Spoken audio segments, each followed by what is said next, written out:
ഈശോ മിശിഹായ്ക്ക് സ്തുതിയായിരിക്കട്ടെ.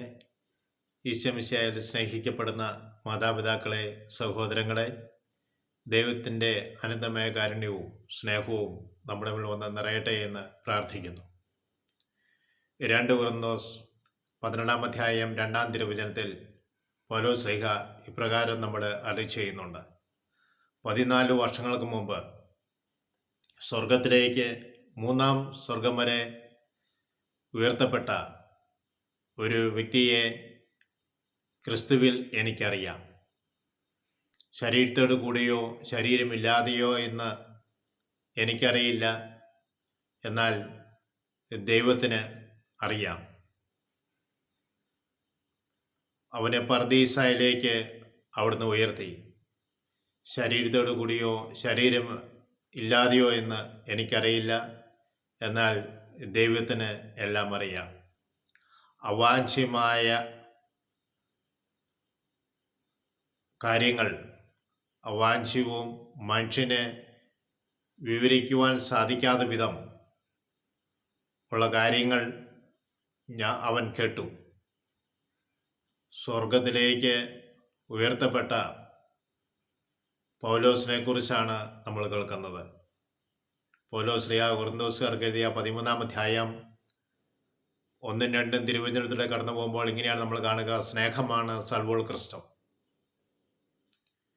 ഞാൻ മനുഷ്യരുടെയും ദൈവദൂതന്മാരുടെയും ഭാഷകളിൽ സംസാരിച്ചാലും എനിക്ക് സ്നേഹമില്ലെങ്കിൽ ഞാൻ മുഴങ്ങുന്ന ചേങ്ങലയോ ചെലമ്പുന്ന കൈത്താളവുമാണ്. മുഴങ്ങുന്ന ചേമ്പലയോ ചിലമ്പുന്ന കൈത്താളവുമാണ്. 2 ഭാഷകളെക്കുറിച്ച് അവിടെ പറയുന്നുണ്ട്. ദൈവദൂതന്മാരുടെ ഭാഷയും മനുഷ്യരുടെ ഭാഷയും. മനുഷ്യർ സംസാരിക്കുന്നത് ദൈവത്തോട് സംസാരിക്കുന്നു, അവൻ സഹജീവികളോട് സംസാരിക്കുന്നു. ആ ഭാഷ എല്ലാവർക്കും വ്യക്തമായി മനസ്സിലാക്കുവാൻ കഴിയും. എന്നാൽ ദൈവദൂതന്മാരുടെ ഭാഷ അത് സ്വർഗീയ ഭാഷയാണ്. അത് എല്ലാവരും ഗ്രഹിക്കണമെന്നില്ല.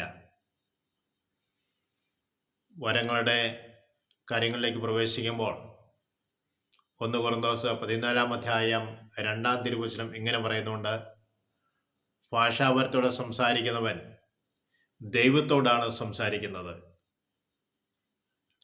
മനുഷ്യൻ ദൈവത്തോട് സംസാരിക്കും, ദൈവത്തിന് കേൾക്കാൻ പറ്റും, സഹജീവികൾ കേൾക്കാൻ പറ്റും, എന്നാൽ അത് മറ്റുള്ളവർക്കും ഗ്രഹിക്കാൻ കഴിയും.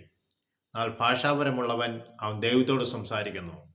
അതാർക്കും ഗ്രഹിക്കാൻ സാധ്യമല്ല. അവൻ രഹസ്യങ്ങളെക്കുറിച്ച് ദൈവത്തോട് സംസാരിക്കുന്നു.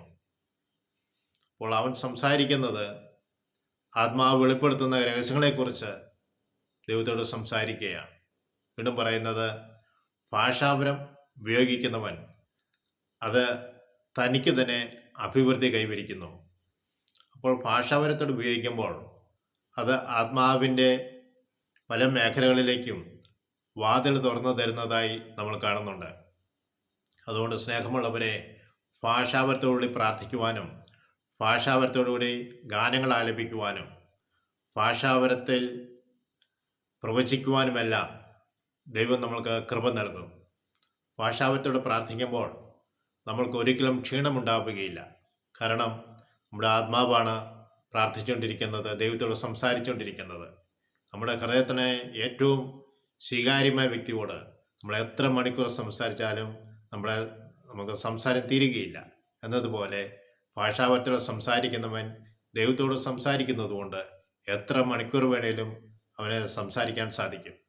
ഒരിക്കൽ ഞാൻ വാഹനത്തിൽ 1.5 മണിക്കൂർ യാത്ര നടത്തുകയാണ്. അപ്പോൾ കൂടെയുള്ള വ്യക്തികൾക്ക് പ്രാർത്ഥന അത്ര സ്വീകാര്യമല്ല. ഞാൻ എൻ്റെ സീറ്റിലിരുന്നു കൊണ്ട് 1.5 മണിക്കൂറോളം ഭാഷാപരത്തിൽ പ്രാർത്ഥിക്കുവാൻ സാധിച്ചു. എനിക്കൊരു ക്ഷീണവും ഉണ്ടായില്ല. അത് സാധാരണ രീതിയിൽ നമ്മൾ കുറച്ച് സമയം പ്രാർത്ഥിച്ചു കഴിയുമ്പോൾ ശാരീരികമായ ഒരു ക്ഷീണം അനുഭവപ്പെടും.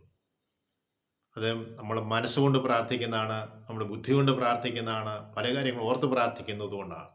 ഇത് ആത്മാവ് നമ്മുടെ രഹസ്യങ്ങൾ ദൈവത്തോട് സംസാരിക്കുന്നത് കൊണ്ട് ഏറ്റവും ഇഷ്ടപ്പെട്ട നമ്മുടെ ഹൃദയത്തെ ഇണങ്ങിയ ഒരു വ്യക്തി അല്ലെങ്കിൽ ദൈവത്തോട് സംസാരിക്കുന്നതുകൊണ്ട് നമുക്ക് ഒരിക്കലും ക്ഷീണമുണ്ടാവുകയില്ല.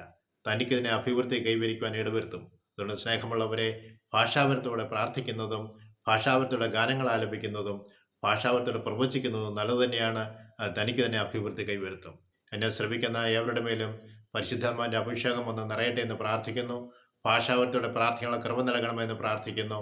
ഞങ്ങളുടെ അമ്മയെ ആശ്രയ മാതാവേ, ഞങ്ങൾക്ക് വേണ്ടി പ്രത്യേകമായി മധ്യസ്ഥം വഹിക്കണമേ. പിതാവിനും പുത്രനും പരിശുദ്ധാത്മാവിനും സ്തുതി. ഈശോ മിശിഹായ്ക്ക് സ്തുതിയായിരിക്കട്ടെ.